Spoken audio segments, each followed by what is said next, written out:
the Ron and Brian Podcast.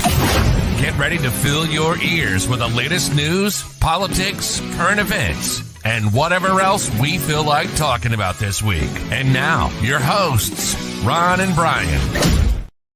All right. Good evening, everybody. It is Sunday night. It's 8 p.m. And it is time for episode 254 of the Ron and Brian podcast. And what an episode we have for you here tonight. I'm excited. Brian, are you excited? So excited. Coming up shortly, he has not logged in yet. Do I dare say that he's a Renaissance man? I think at the very least you can say that. The man's a comedian. Mm-hmm. The man is a guitar player. The man is a painter. He is a clothing designer, television star. What am I missing here, Ron? Movie star. Movie star.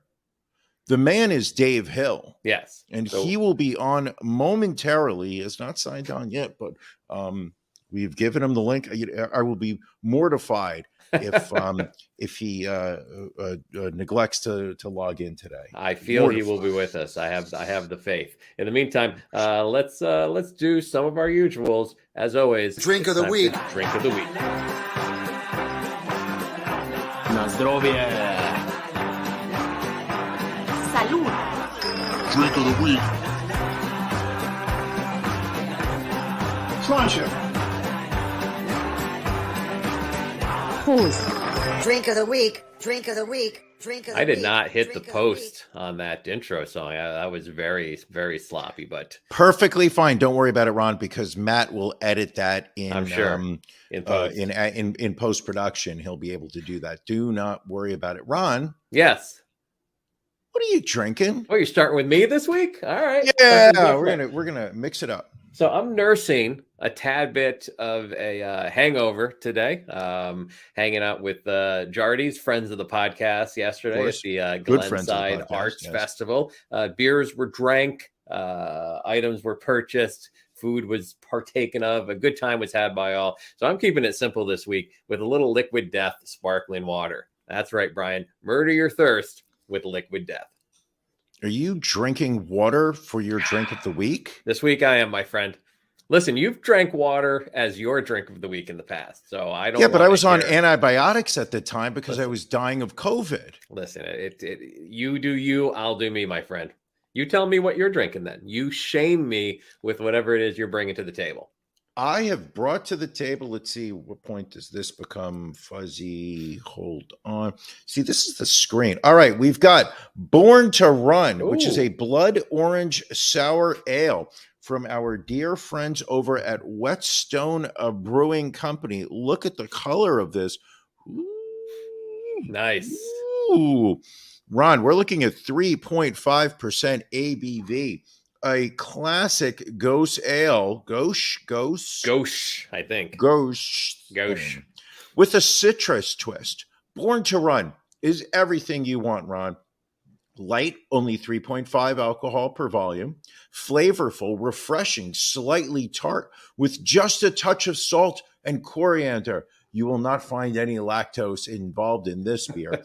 This ale is kettle soured and fermented with the juice of ripe blood oranges for a perfect balance of sweet and tart. Nice. I liked beer. All right. What's your thoughts on it, Brian? Oh, that's a good beer. I liked beer. I've been into sours. Yeah, you have been. But it's getting to that time of year, especially if it's a lighter sour, like a citrusy sour. Yes. It's definitely getting to be crushable season, without a doubt. Oh, yes. And we look forward to crushable. Maybe we can have a, do you think that will, Broken Goblet will bring back Lager King? I don't know. They haven't done that. They've done some other lagers. They did their Doom lager, and there was one other lager they did. Have not seen Lager King show up yet, but we can see. We can certainly ask them and see what they're willing to bring back. We'll do our best. Our best. As always, it's all we can do, Brian. It's all we can ask of ourselves is to do our best. Tell me a little bit about this arts festival and why was I not invited to it? I mean, it was just an outdoor vendor-driven festival event. Mm-hmm. They shut down a couple of the main streets in Glenside, which was one of the next towns over. So there was a bunch of different. You could get like license plate art. You could get clothing, jewelry, Mm-hmm. food, drink. There were some bands performing. The restaurants and bars along the way were open as well. So it was a beautiful day yesterday. Beautiful day. Was, yes. Definitely wanted to be outside. I know how you react to the sun sometimes. So, that was one reason. Also, it's that hurts. I don't think you like art at times. So that's a lie. I am a huge fan of art. I think my idea of art might not be yours. I like things that are more experimental in terms of materials, mediums.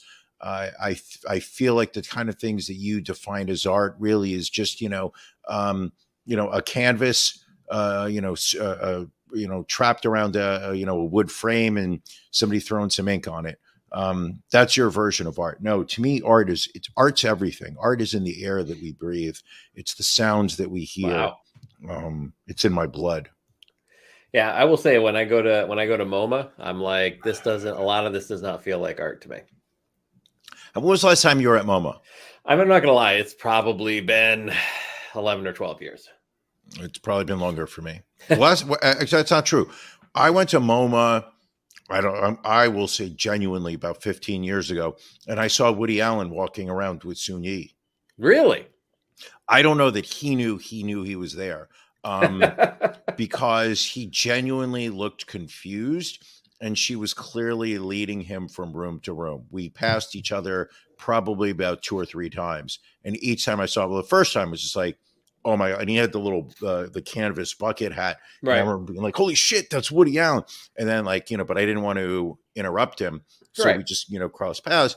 And then later in the day, I saw him twice more. And both times he looked equally confused. And it might've been the artwork that he was looking at that confused him, and not just the fact that he had left his house. I wouldn't be surprised. I would not be surprised. Ron? Yes. What's bothering you? You mean, what's my beef of the week?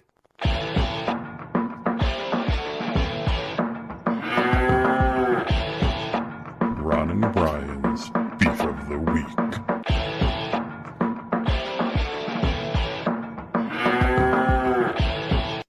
You don't think I would ever let a week go by where I couldn't play my favorite bumper of all times, do you? I thought I would intro the bit. Give it a shot. You give it a shot. You know what? I like this. You going first, Ron. What's bothering you? So I guess my beef this week is in relation to the technology in my house and how reliant I've become upon it, because here comes some white privilege. I'm hearing it. I hear it coming. A little white privilege. So no, it was. I mean, I don't think you can assign a color to it. So first world problem, without a doubt. Right. So Thursday night we were having some issues with our Rokus in the house. We couldn't get our cable app to stream for whatever reason. And so I was trying to see if it was the Roku, but it wasn't. So then I was like, well, let me reboot the router and see if that does it. So I reboot the router, and now the router's on, but nothing will connect to the router. So now everything in the house is now disconnected from the internet. TVs, phones, computers, whatnot. Sure. So then I spend upwards of 2 hours attempting to factory reset and reconnect the router, failing each and every time. Like, it would get to a certain step and then be like, nope, not happening. So I'd have to go through it again. And then eventually around 10 o'clock at night, I'm like, well, I have to buy a new router. But it's like, now we won't be able to, because we both work from home, my wife and I, but we have no connection to the internet. So I have to figure out how to get a router first thing in the morning. So then I'm like Googling Best Buy, but they don't open till 10 a.m. And I'm looking at like Office Max and Staples, but they don't have what I need in stock. And then, but my good friend at Walmart has delivery available and can deliver it between 7 a.m. and 8 a.m. So I'm thinking, this is perfect. I'll buy it. It'll get delivered in the morning, and I'll set it up, and we'll be good to go. Order it, go to sleep, wake up in the morning with a text from Walmart. Sorry, it's not in stock. How did it go out of stock from 10 o'clock last night to that?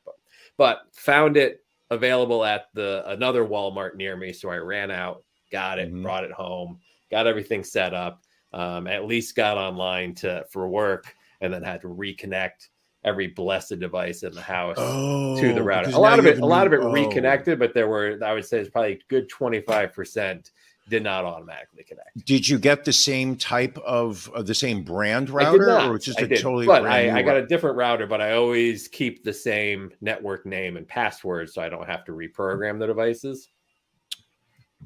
That's clever. Why did I never think of that? Yes, but unfortunately, I still had a number of things that I had to reconnect, and I still have a few things that just won't reconnect. But they're not fortunately not urgent, but I'll have your work computer. Well, work computer, that was the most urgent, so thankfully that was all set. Got it.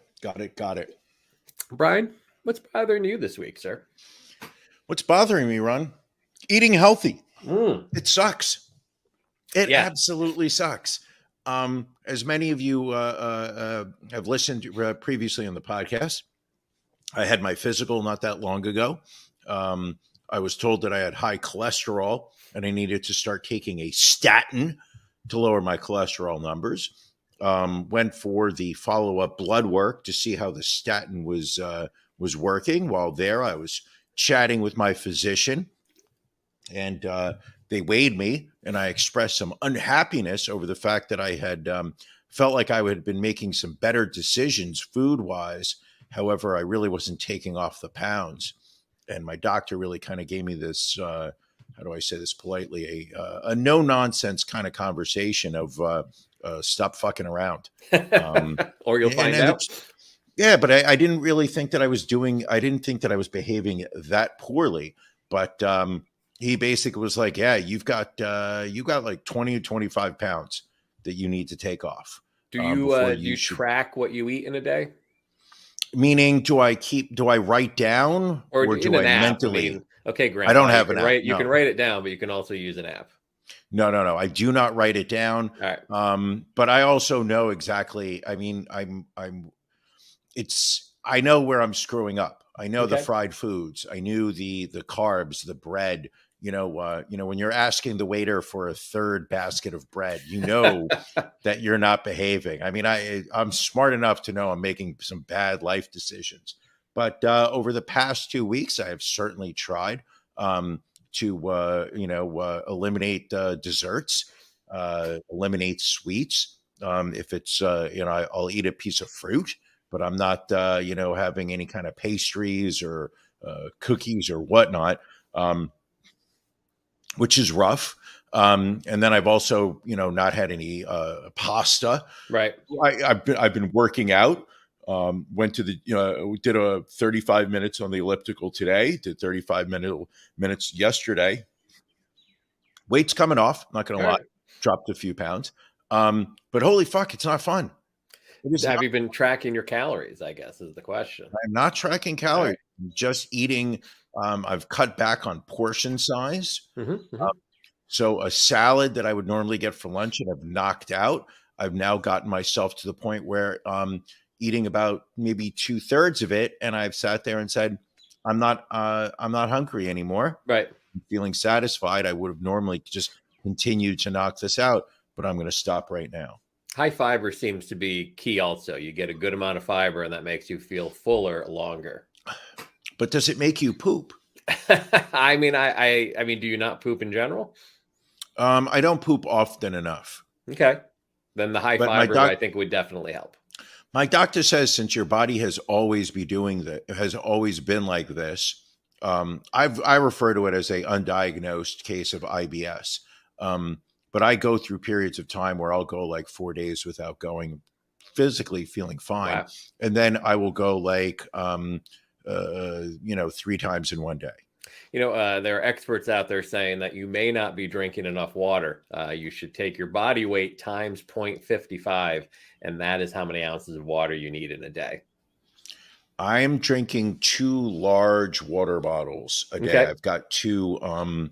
I've got a water bottle that was. I think it was measured for like the 8 cups of water, 8 glasses of water, Okay. which shows you printed on the side of the water bottle how much, like what time of the day, Right. so that you can keep track of how much, so that between the hours of 9 and 5, you can take in that amount of water.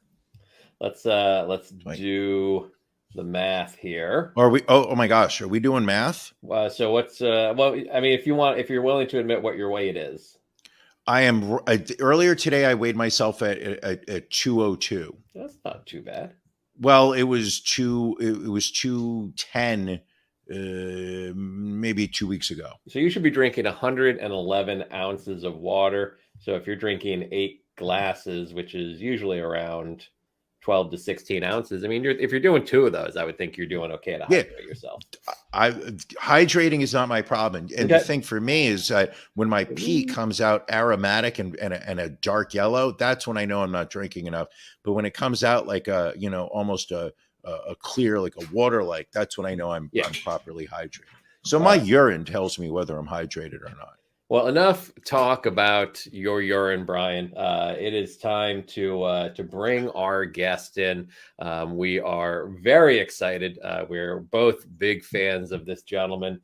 Yes. We have gone to see him live.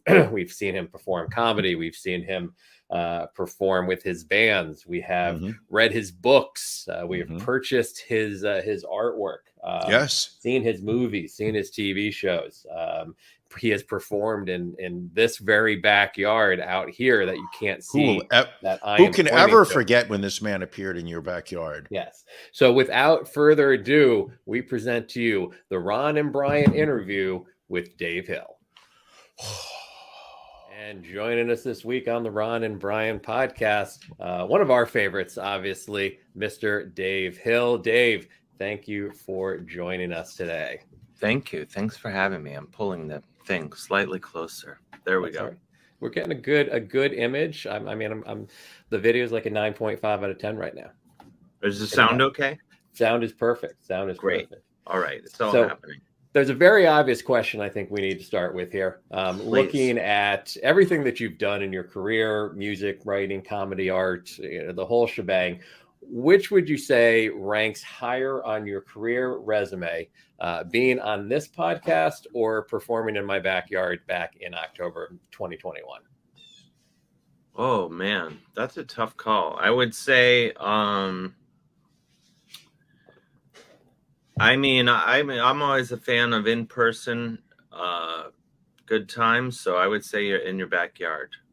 Nice. And it was nice to meet folks, and I had some snacks, I believe, and I drank some beer, and all in all, a quality evening. Good times all around. Now, a follow-up question naturally has to be, how would you rate Ron's living room and backyard with the other backyard or living room shows that you did towards the latter part of the pandemic? Did he have the nicest home, or did he have the worst? Oh, it was gorgeous. I loved it. Gorgeous home. And of course, a quick photo from that night, so people that were there that night can remember. We were so young, so innocent back then. We were just kids then. Look at that. Yeah. Look, there's the beer I was talking about. Yes. I did something really, I should just, I guess to give, maybe this will, controversy, but I don't know if it was that beer, but I was walking with it. My sister and my brother-in-law, they came to the show, and then drove me, I want to say, to their house. And I had a beer still, and then my brother-in-law didn't want me to take the beer in the car for fear of getting in trouble by the law or something. And I panicked and I finished it and I left it on the curb, which is like, I felt horrified because we were too far from your house for me to run it back, I think, even though that's clearly what I should have done, or just take. I really just I didn't handle the situation well, and I sullied the streets of your town by leaving a beer can placed neatly. But I can honestly count maybe 3 times in my life when I've littered, and that was one of them. Well, we'll let it slide. I mean, I feel awful. I feel awful. I'm letting it out now because it was just been with me and eating me alive. The statute of limitations have passed, so I don't believe that the town of Elkins Park can really come after you at this point. No, but if they wanted to show up, screaming and with burning me in effigy or whatever they would do, I would understand it, because I'm really don't like littering, and I did it myself. Well, but I just thought, I need to needed to unburden yourself. I need to unburden myself. I mean, it's kind of a lazy town I live in. I don't think they would necessarily build an effigy, much less burn it. So I think you're in the clear here. Yeah, but I would, at the same time, as we talk about it, I would like to see it. I would like to see like what sort of, what I would look, if someone were to make a large effigy of me. It would be the best dressed effigy that has ever been burned. I know. You're a very stylish man. I mean, from the looks of it, you have an incredible wardrobe over your shoulder. Oh, well, this over here is, I'm in a room that is mostly clothes and guitars. You can see over here, man, just a lot of guitars. And but these are my girlfriend's clothes. And I have some in here. Mm-hmm. Anyway, but yes. Are you sitting in a walk-in closet? No, it creates the illusion of a closet, but it's not. It's really just a bedroom that we've crammed with clothes and guitars. It's kind of an office, I guess you might say. A podcasting studio. Nice. I do a lot of things in here. I do some artwork. I record music.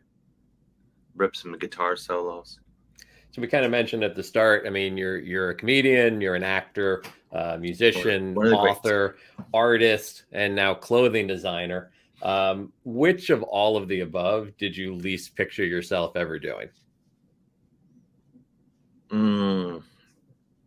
I guess either comedian or clothing designer, because I really didn't I would say comedian, especially. I never really sought to become a comedian. It was sort of accidental and just kind of going with the flow of things. And then then all of a sudden it was my job.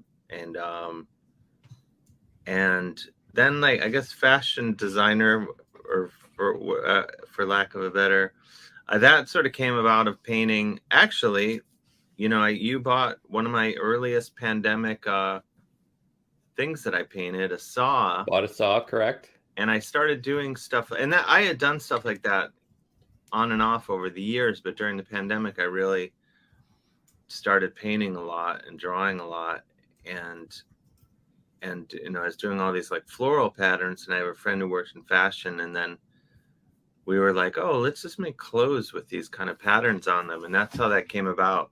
But it was definitely something like that it was, I guess I made a bit more of a decision, whereas comedy, it was like people just started asking me like, oh, you want to do stuff? And I would show up, and just kept showing up.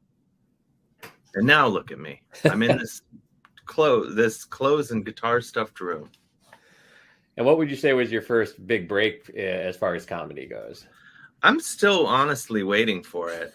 I feel like I've obviously, I have to be grateful in that, I have a career, and I've had a career for a while now. But I'm still kind of like, hey, where's my big break? Like, I feel like I work, but I always want more, and like, really want to act more. I think that would be fun. I love when I do it, but I don't think Hollywood has really embraced me ever. I've always kind of been on the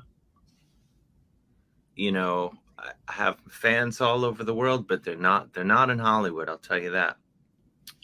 So what are you going to do? But whatever. I have a million sweet guitars, beautiful girlfriend, sweet dog, Lucy. And yet you're consistently working. You know, I think that's one of the beautiful things about comedy is that you do have the ability to just say, I'm going to book a show and I'm going to go to this town, and you have fans show up, and you're not required, a Hollywood studio to sit there and say you have the right look, or you're not doing these lines and whatnot.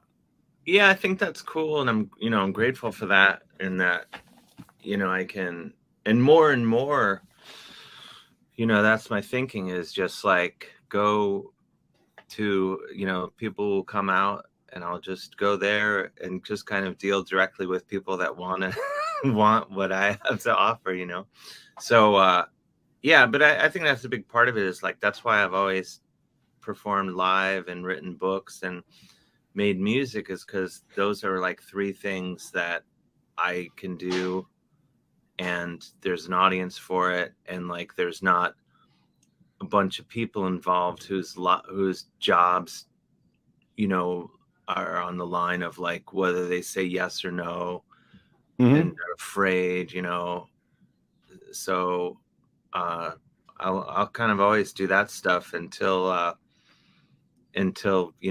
get that big Hollywood break, which I'm not at this point. I'm not, I'm not holding my breath. I'm probably closer, more just thinking of, I don't know, just keep having fun. But I don't know. I think, and if there's one thing I've learned in my career or life in general, is you have to do what you love doing. I mean, I know this is cliche, but you just kind of do your thing, and that's always more important than being like, oh, when is someone else going to come along and give me permission to do what I want to do, like, which is why I'll do things like house shows, because I'm like, that's fun, and that to me is like even cooler than going out and doing a club, because then I'm not even dealing with a club, I'm dealing literally with one or two people who have the bad judgment to let me into their home, and then the people who come. So that's super fun to me. And so yeah, I forget what the question is. I'm just kind of rambling. It was rambling as always. It's okay. So now the first time I became aware of you was your TV show King of Miami on the Mojo Network. Both of which I feel were criminally underrated, both the channel and the TV show. Strongly agree. How did the TV show come to be? What's kind of the backstory there? I'm slowly uploading them to YouTube. I finally got permission to do it. I shouldn't have asked. I should have just done it. But then I foolishly reached out to the network, or what exists of the network today, and then kind of slowed it down. But that came about really early in my career. I'd only been doing comedy for like a year and a half, and was completely naive to anything, which I think is a really good place to operate from, actually, to not have any notions of what you can and can't do or what's going on, because then you just do whatever the fuck you want. And I remember I was approached by a producer who's now a dear friend, Elise Roth, who wanted to figure out a show, and she, I talked to her, and then the Mojo Network that did the show, they somehow we got them interested, and they came to see me live at the Upright Citizens Brigade Theater, and then they came out for drinks afterwards and were like, hey, we'd like to do a show, like do a pilot with you. And I remember just being like, oh yeah, sure, cool. Like, but my friends are here, so I'll see you later. I just kind of talked to them for like 2 minutes and I was like, all right, yeah, cool, let's do it. And then I just went drinking with my friends. Not, I guess it was a showbiz power move, just in that I was like, yeah, I'm going to hang out with my friends. Sure. You didn't want to seem too anxious for them to lock you up. I was just too naive to know that probably the thing would be to sit down and hang out with them. But I was like, no, my friends are here. I got to hang out with my friends. And you wanted them to need you. You didn't want them to think that you needed them. I guess I was. Yeah, I don't know. I wasn't even thinking of it. I was just like, I was just doing what I wanted, which was to drink with my friends. And so we met with them, and they wanted to do the show. We we wanted to do a pilot. We did a pilot for King of Miami, and I think the head of, I feel okay speaking freely about all these things since the network doesn't exist anymore. But I think the head of the network was like, I don't understand what this is. I don't get this guy at all. But to his amazing credit, Emilio Nunes, who is a dear friend, he was allowed to, like, I guess, like, he called it a silver bullet, where he could, like, green light one thing that the president didn't like, and this was it. So he greenlit it, and we did it 6 episodes, which I think is a nice amount. That's a lot. A lot of the British shows do that, so I was happy with that. And so yeah, we did it, and it was super fun. But at the time, I just thought, oh, I've been doing comedy for 1.5 years, and I already have my own TV show. Like, this is the easiest business in the world. Like, you just get your own TV show after not really trying. And so I just kind of assumed, and here's where it bites me in the ass, I just assumed that, oh, this will be the first of many of TV shows that are my own TV show, and that's what I'll just do for my career. And as you know, one look at my IMDb page will tell you I was very wrong about that.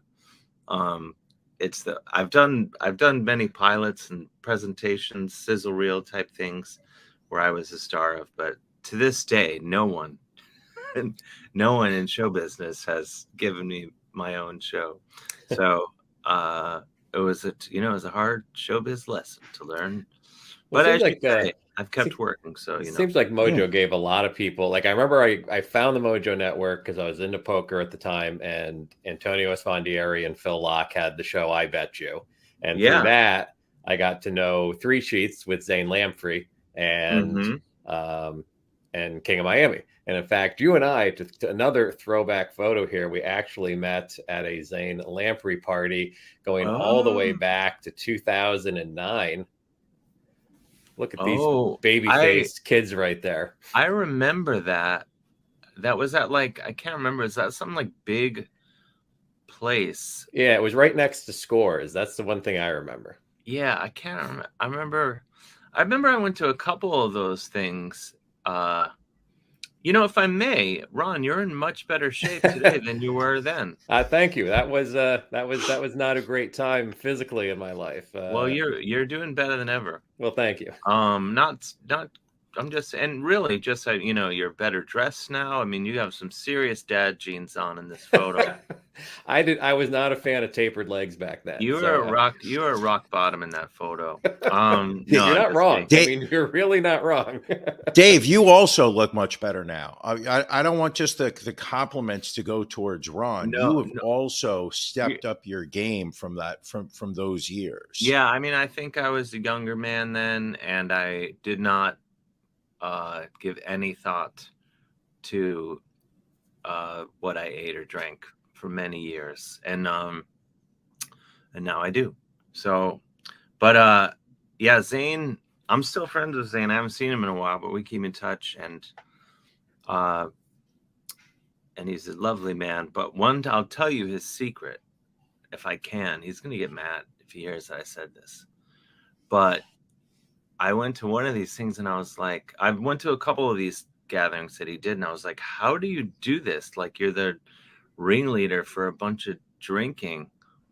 And he's like, well, if you really watch closely, I don't really drink that much. Like, it's the illusion of drinking a lot, because like otherwise I would be passed out.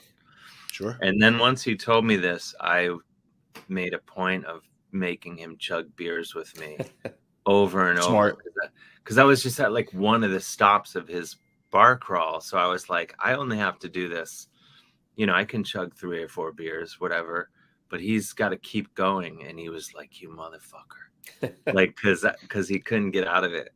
Anyway.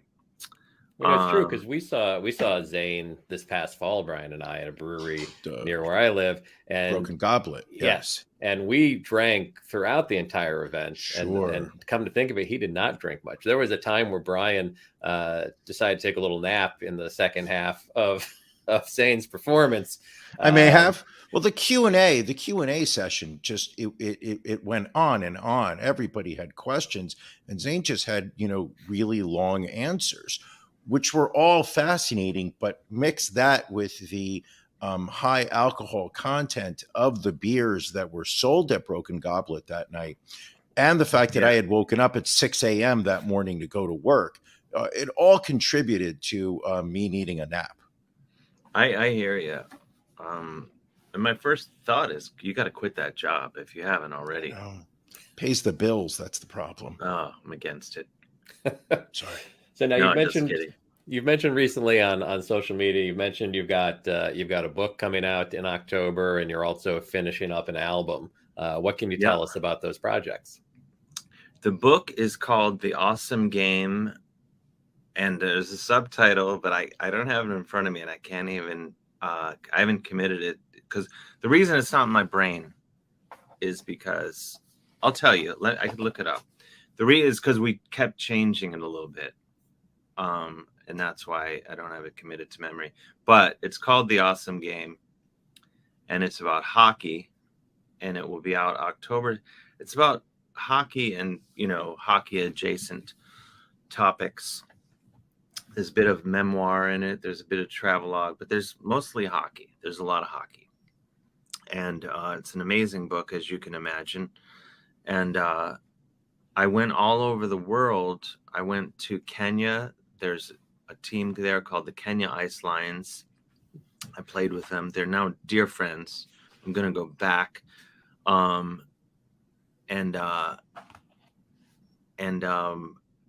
So that's out October 17th. Penguin, Random House, Doubleday Canada will be putting it out in Canada, and then I think other countries. I have to look. I should know some more details than I'm giving you.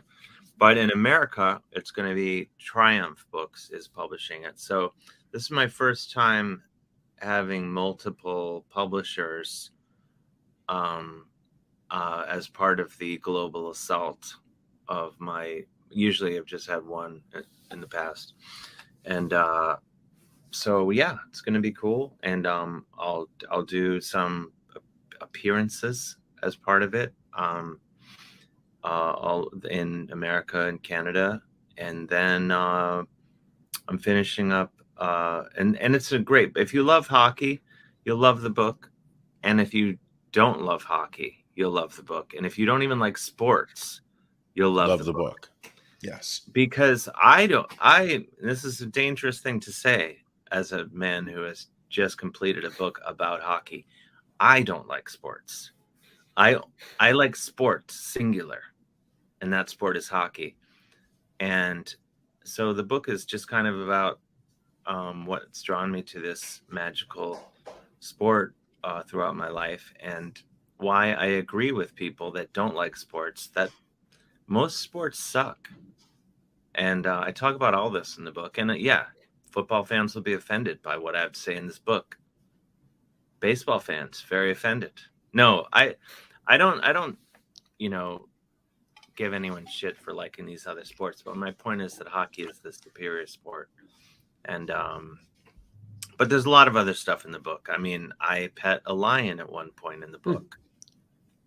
So there's something for everyone. Lion petting. Oh, you want that? Fine. I got it. I'm doing shows in Finland. I'm in Estonia at one point for no good reason. And I actually deleted a lot of the stuff that happened in Estonia because it was incriminating. Interpol can be very tough. There's a lot of sketchy stuff went down in Estonia, and I just selected all and deleted it for good my own protection. Mm-hmm. Smart. And I deleted a lot of sketchy behavior. Most as you know, my last book, Parking the Moose, which is about traveling through Canada, there were people that suggested that I was mostly just drinking through Canada because it's like, oh, he's in bars all the time. But it's like, well, where else are you going to go to meet people and just talk with random people? Mm-hmm. Bars. So the hockey book is no different. I wind up in bars quite a bit, but I also wind up in many hockey games. I'm in a few restaurants, a few coffee shops, but you have to, you got to get out and meet people. But yeah, I went all over Poland, Finland, Canada, Kenya, and anyway. So yes, the awesome game, October 17th. I think you can pre-order it now, and I recommend it. And then I'm also finishing a new Valley Lodge album, which is my main band that's been together for, I think, 19 years now, which is insane. And it's our 5th record. Obviously not that prolific, but people know our band because our one of our songs, "Go," is the theme song to the John Oliver show on HBO. So it's one of those bands that a lot of people know whether they realize it or not. And we're the best band, and where this new album is I really like it. I mean, I make the records just for my own enjoyment, and then hopefully other people will like it. But I think this is really good. I was just listening to it the other day, and I was like, Dave, you've done it again. Is there a title for the album yet? I'm not. I have a few ideas. I'm not sure. I think it's going to be called Shadows in Paradise, which I've fully stolen from a title of a Finnish film by the great director writer Aki Kaurismäki. So yes, I'm just going to say it's going to be called Shadows in Paradise. We've often stolen from Aki Kaurismäki too, so we can certainly understand. I mean, if you're all the time. Yeah, if you're going to steal from someone, he's a genius. So, and to be fair, he kind of stole that title from Jim Jarmusch from Strangers in Paradise. So I'm just blatantly just stealing again. Pay it forward. That's what I like to say. Yeah. Now, how do the members of Witch Taint feel about you putting out an album without them?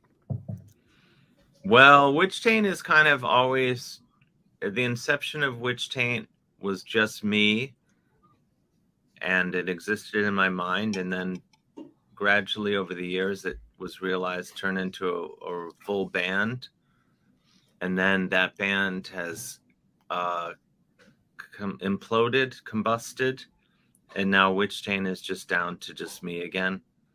And I should say that the implosion of the band is entirely my fault. No. And yet I don't apologize. Nor should you. I just want you to know that Witch Taint is the only death metal band that Ron has ever seen perform live. Very true. Black metal, let's be clear. Black metal, excuse me. But I mean, it was truly evil. It was a truly evil experience. Extremely evil. So yeah, Witch Taint is it's kind of just back down to me, and it will rise again like a phoenix, maybe with other people, maybe, who knows, maybe with some of the same people, but yeah. So to answer your question, I think they're okay with it because it's just me. All right. Now, would you be willing, before we wrap things up here, to go through a Ron and Brian lightning round? That is for the sound effects here. If you can promise high production value sound checks or sound effects like that one you just delivered, then without question, I would be thrilled. All right. So it's 10 rapid fire questions, no follow-up questions by us. Mm-hmm. You determine if you want to provide any additional context to your answers or not. Okay. Do I have to answer in rapid fire fashion, or can you could take your time. Answer in my usual rambling, meandering fashion? Whichever you would like. You're a guest here. We treat our guests well. Okay. I love that sound effect. Brian, would you like to take question 1 of the lightning round? All right. First one. Is it best to which is the best city to be the king of? Cleveland, New York, or Miami?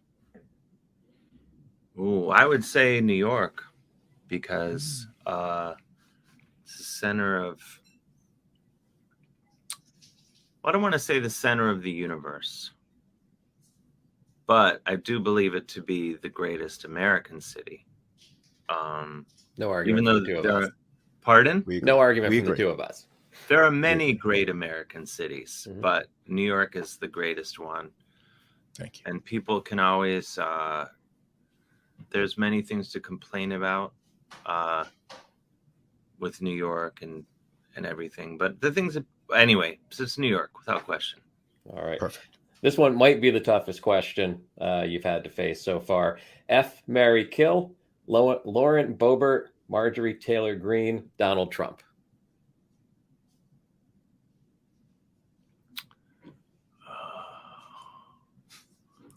Well, I would say I shouldn't. This is a hard game to play because people can take what I say out of context.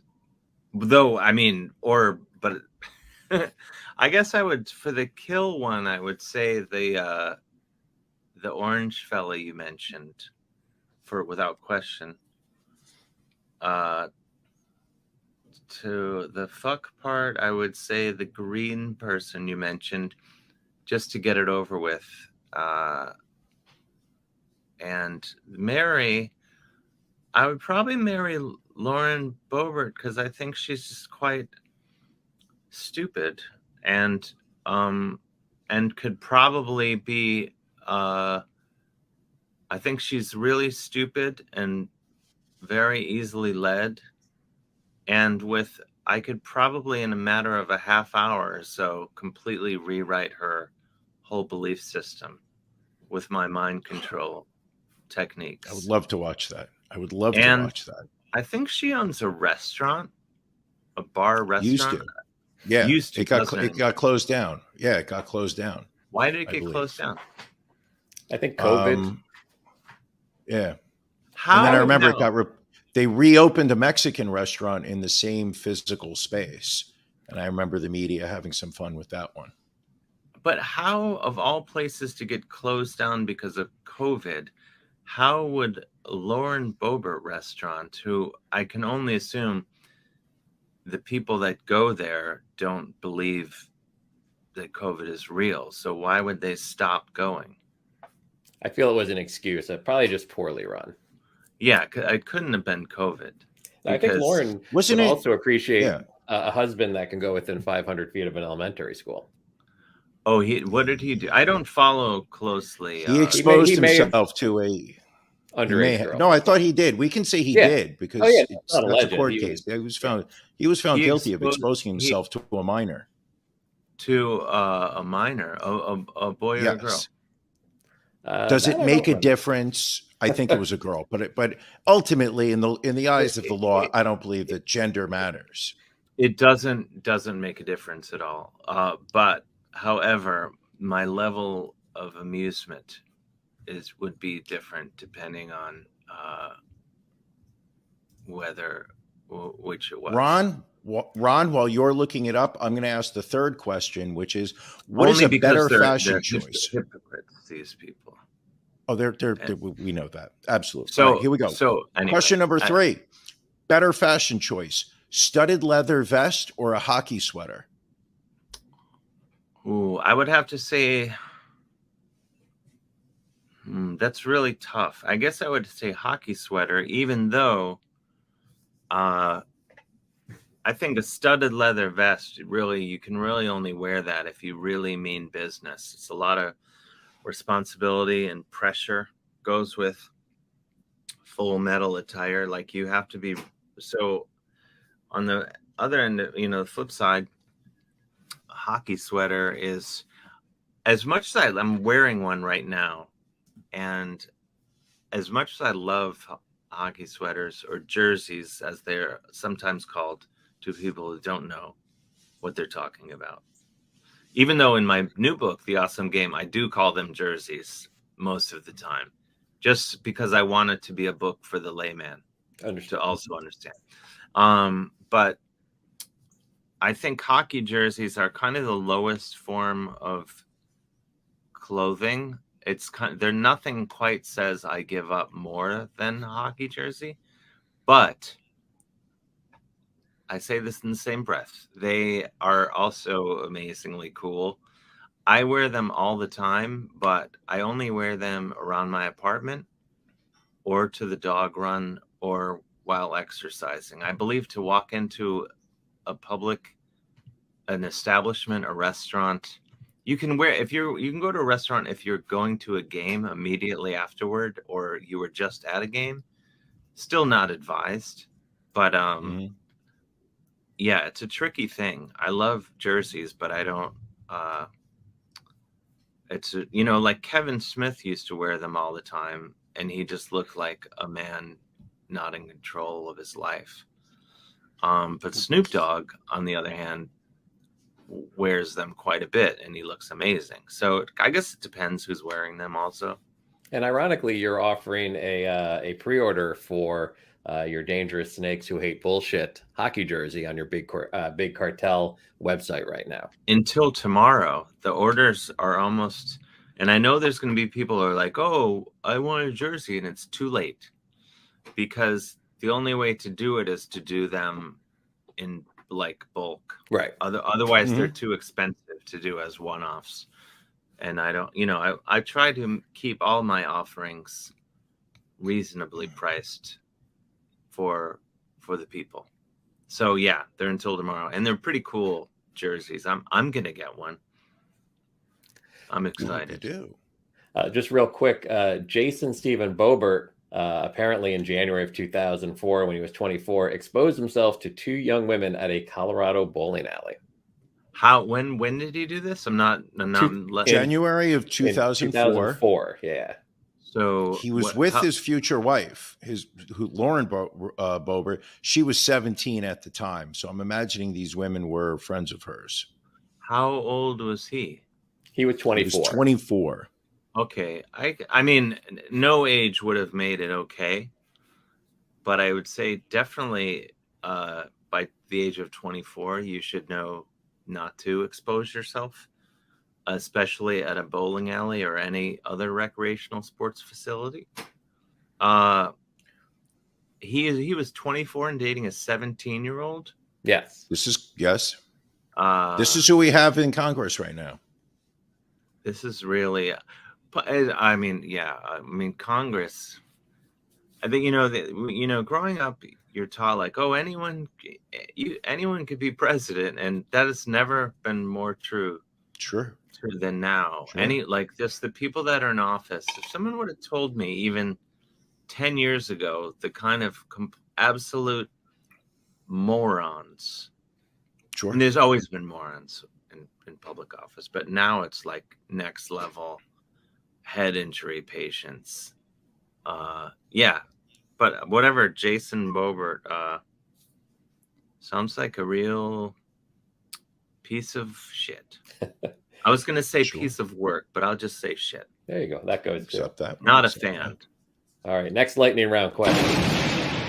You showed us your collection of guitars there. What's your favorite guitar to melt faces with? That's really hard to answer, because I honestly have to narrow it down to like 10. I have this Delaney guitars, the Delaney bag or Dime Laney, that is sort of a mongrel of a Dean custom shop guitar and a Delaney guitar. That is a total beast for melting faces. I have a Dunnable Asteroid. That is an amazing guitar. I love that. I have a lot of great. I have a Gibson custom shop Gold Top, 56 Gold Top. That's absolutely amazing. maybe my best guitar, probably definitely my best guitar, maybe. And then I have a USA SG. That is great. And also maybe my best guitar. Every guitar I've mentioned is my best guitar. And then I have, for real shredding, I have a Jackson USA Soloist, which is some guy in New Jersey. I don't know what was going on with him. Sold me this guitar. I met him in a parking lot, paid $1,000 or maybe $1,100 for it. And sounds safe. It's like, well, I found it on eBay, and then I somehow agreed to meet up with him because I was driving through or whatever. But it's like a $3,000, $4,000 guitar that I got for like $1,000. So thank you if you're listening. All right, next question. Dave, what keeps you up at night? Anxiety, depression, but then sometimes good things keep me up, sometimes just I'll be writing things in my head that keeps me up at night. But really the anxiety, depression, I think that and depression really do the trick in keeping me up. I'll wake up and I'll be like, oh my God. Oh. Sounds familiar. Yeah. Yeah, I would just say I was prescribed some Klonopin a few years back for just a little window where I was insanely anxious, and I was like, I need some medical intervention, and I didn't use it all, and I have it left over.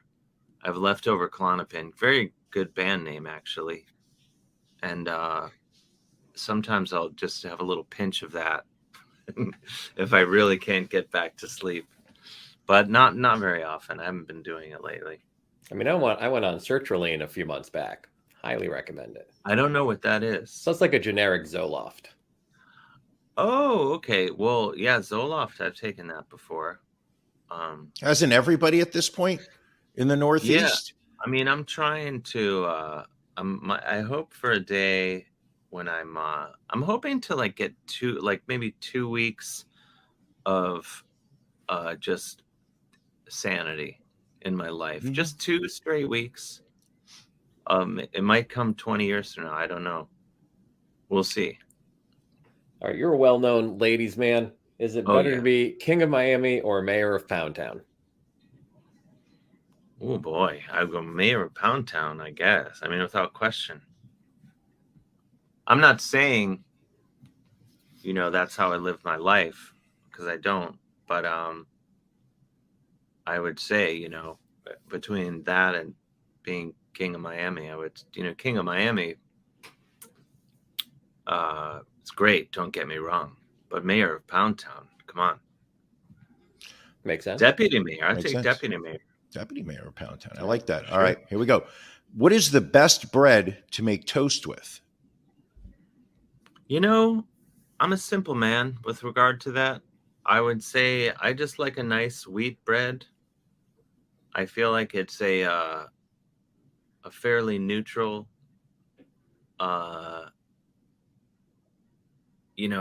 palette for whatever you're going to do to the toast, whatever you're going to put on it. Don't get me wrong, I love a nice rye toast, but rye, then you're getting some fennel seeds involved. Yeah, they can overpower things. Yeah, you can go like, I'm going to put jelly or jam on this anyway, but who are you kidding?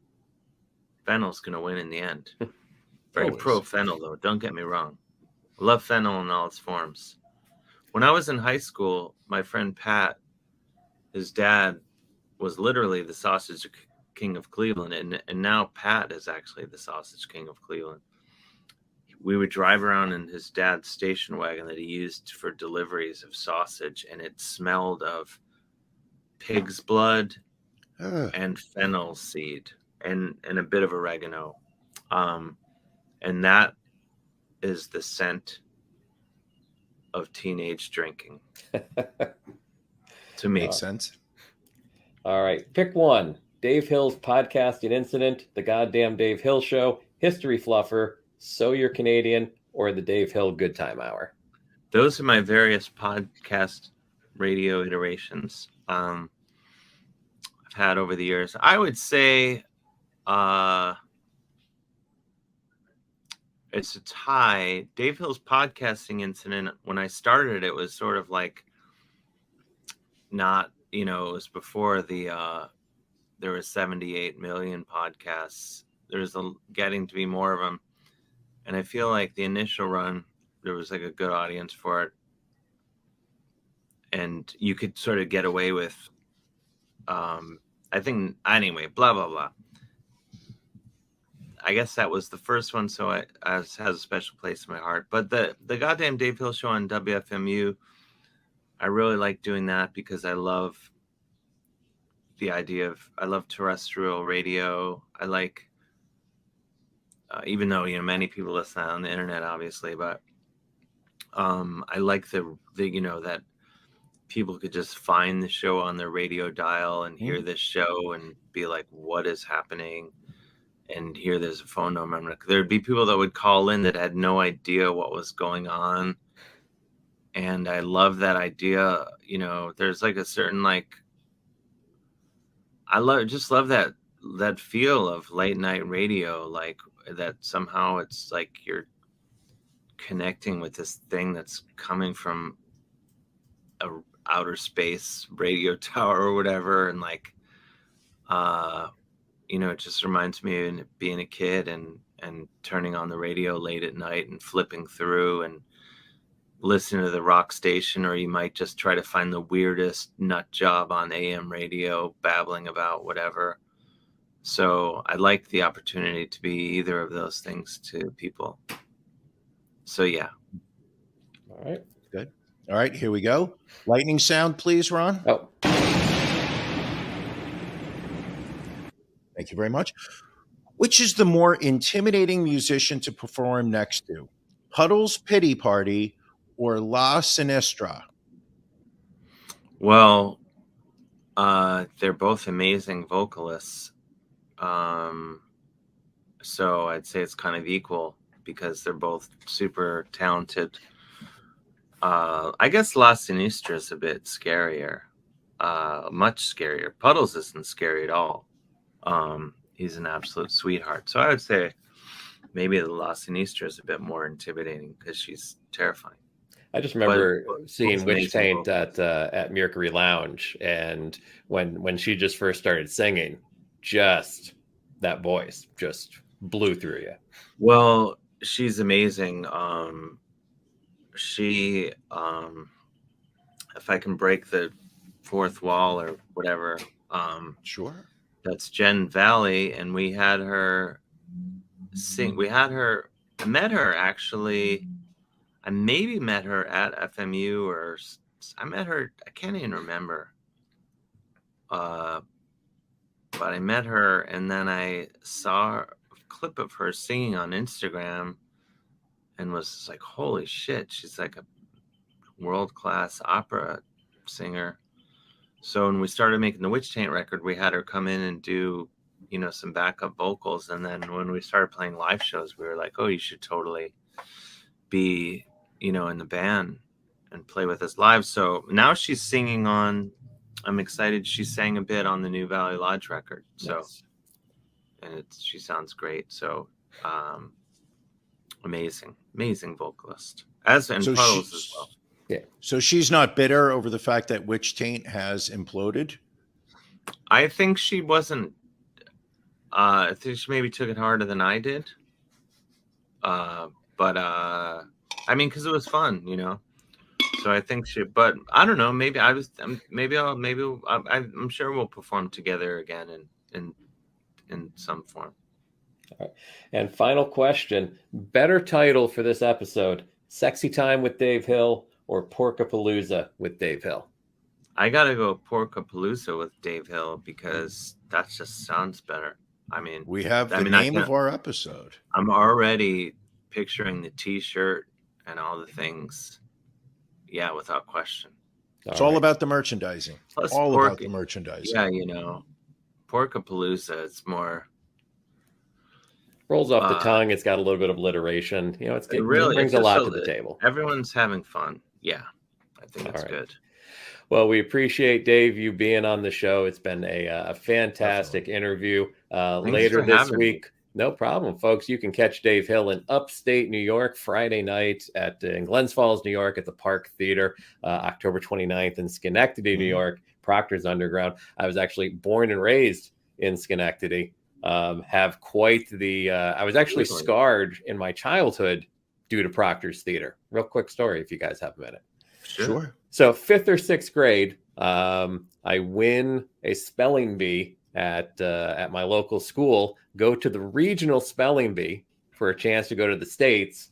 It's being held at Proctor's Theater. I could not handle the pressure of the bright lights, and I misspell sincerely in like the 2nd or 3rd round, forgot that second E.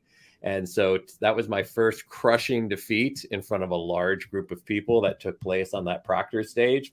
But what was even worse, I go to school on Monday. This is before the internet, before social media, hoping no one would know what happened. And there was a girl who I had beaten in the school spelling bee who had won the last couple of years. She was kind of bitter about it, came up to me right at the beginning of the school day and said, I know how to spell sincerely. And just crushing. And that woman's name was Lauren Boebert. It was, yes. It all comes full circle. Yeah, that's rough. I'm sorry. That is rough. But great area, Dave. Upstate New York. Make sure you get out and see Dave. I mean, where can people find you on social media also? Because you've got a ton of stuff coming up. I'm glad you asked. Yeah, I'm going to be in Dunellen, New Jersey, May 26th at the Dunellen Theater. Everyone has to come to that. All my dates are on my website, davehillonline.com. You can follow me on Instagram, TikTok, and even Twitter as it burns to the ground. At Mr. Dave Hill, at Mr. Dave Hill. I'm definitely most active on Instagram. That's where I would go to really keep up with me and my antics. Definitely. All right. Yeah. Well, again, thank you for appearing. Thank you for your time, and make sure you catch Dave Hill out on the road or catch his book and album later this year. Thank you, Dave. Thank you. I had a lovely time. Well, that was even better than I could have hoped, Brian. That was, and I certainly appreciate the amount of time he spent. Oh my gosh. Again, he is a tremendously busy performer, has a lot of travel shows, things happening. He talked about him finishing his book and his 5th album with Valley Lodge, and he gave us all that time for our interview. And so we greatly appreciate it. I'll be honest with you, had you said to me 3 days ago, do you know that Dave Hill has a book coming out soon? I would have said no, but now I can't wait to get my hands on a copy. I'm gonna check and see. So he said it might be available for pre-order. Let me hop on Amazon real quick. It is on Amazon's Canadian link right now. Interesting. It's not on the US. If you remember, he said there was a different US publisher than in Canada. The Canadian publisher seems to have their act together right now on Amazon.ca. Okay. You can pre-order a copy of the awesome game, One Man's Incredible Globe-Crushing Hockey Odyssey, set to be released on October 17th, 2023. Ron, you can let your wife know because I know she is a fan. She can get a copy on her Kindle, as well as you can order your hardcover copy. I know the two of you, she is all about her ebooks, and you are a fan of sitting in a chair and flipping the pages of a real book. I like the feel of a solid book in my hand. And yet she's not wrong for preferring the eco-friendly ebook for her Kindle. So those two are available for purchase in Canada. I'm just a little disappointed that American and our publishers are not there yet, but they will be. Yes. Really enjoyed Dave Hill Doesn't Live Here Anymore. Tasteful Nudes, great book. Parking the Moose, enjoyed. So I definitely will be getting a copy of this when it comes out. And I like Valley Lodge also. Big fan of his band there. Yeah. Does he tour with them or no? I mean, I don't. You know, remember him mentioning that he was going to do dates with them. Yeah, I've seen that. I believe I've seen him post on Instagram from time to time where he's been doing some performances. So, well, we can officially call him a friend of the show. Yes, and we will keep his social activity out there, and we will keep promoting him. We're talking, the wife and I, about redoing our backyard. I think if we do move forward with that, I think the best way to christen the backyard would be to have him come back for another performance. Of course. Now, is it true that you will be putting in a full stage with a killer sound system? Discussions are still underway. You know, if we're going to do the full stage, you know, we've talked to some big instrument companies and things like that, like, you know, for naming rights and things of that nature. So I think it'll Ron really Delsner, depend. I believe, got involved. Yeah. Didn't Ron Delsner ask if he could start promoting shows in your backyard? He did, yes. So it really depends on who ponies up the most amount of money to see who that gets named after. Makes sense. I like it. I don't know about you, Brian. I don't know of anything else that we can include in this show that would match up with the interview we just had. So I don't know. Nothing. We can't top it. Break from our normal news format. Mm-hmm. We will get back to that next week. Also next week, Brian, hard to believe that this month has flown by the way that it has, but next Sunday is the final Sunday of the month. That means that we have our pajama party with our Patreon subscribers on our After Dark, which airs at 9:30 every Sunday night.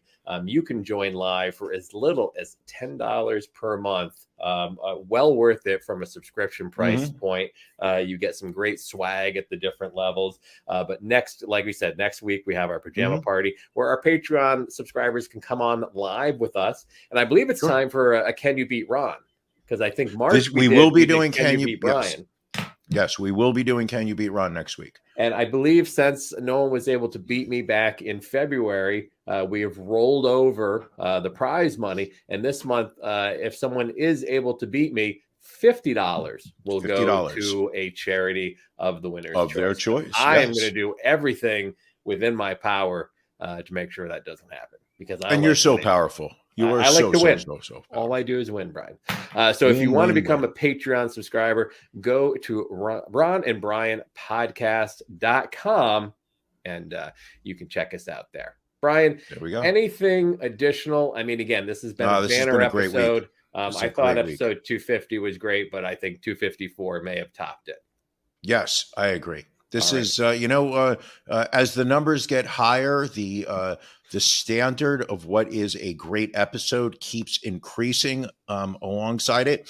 And having Dave Hill on the show this week really, I feel, set the bar for what will be defined moving forward as a great episode. Without a doubt. All right. Well, thank you for joining us, everyone. We will see you next week. Thank you for joining us on the Ron and Brian podcast. We're live each week on YouTube, Facebook, and Twitch. You can find prior episodes, links to our social media, and everything else Ron and Brian at ronandbrianpodcast.com. See you again